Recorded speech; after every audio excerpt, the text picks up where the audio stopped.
Howdy folks, Doc here with Last Best Tool, and this I found is an ideal third hand. This is the Klein Locking C-Clamp with swivel jaws in what they call the 6-inch size. It's actually over 7 inches long. The part number on this thing, as you can see here, is a 38620.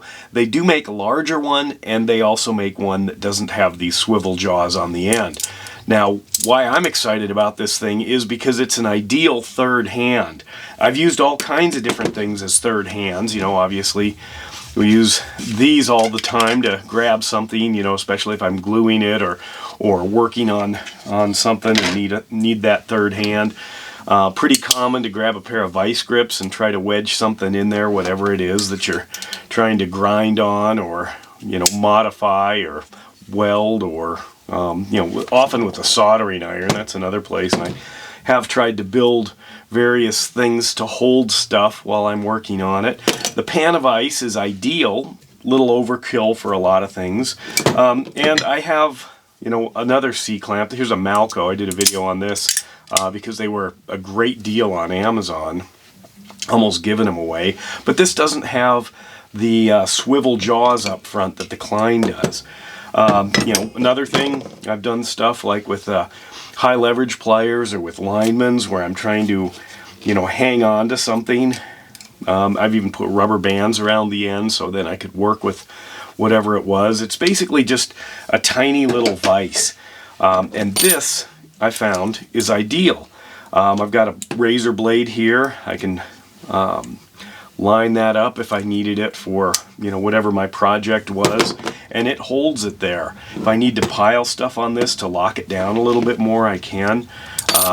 I can, where'd my washer go? Pop it out of here.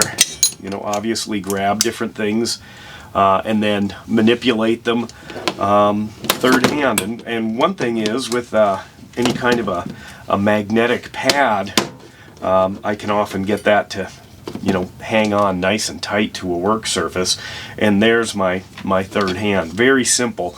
It has a much larger jaw that's usable compared to something like a vice grip.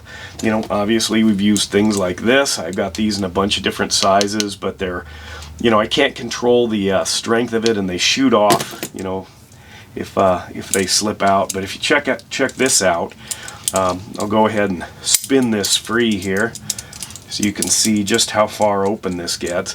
Once you get to about this point, you can go ahead and spin it. And I'm watching the little threads down there. So you could see,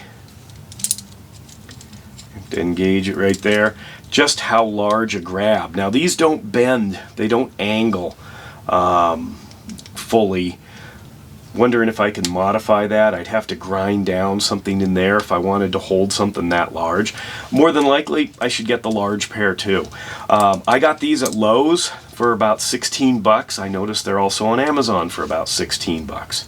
I was looking at it thinking, you know, oh, I guess maybe they're going more into welding tools or, you know, clamps. I use these, you know, carpentry, all kinds of stuff. But then I thought, you know, what this really would be good as is a nice little hand vise where I can snap in something if I want to work on it, you know, easy to adjust, and then go to town once I've got that locked in, whatever it is, without any real fighting, which I'm pretty used to, you know, with third hands. That's why this pan of ice is great.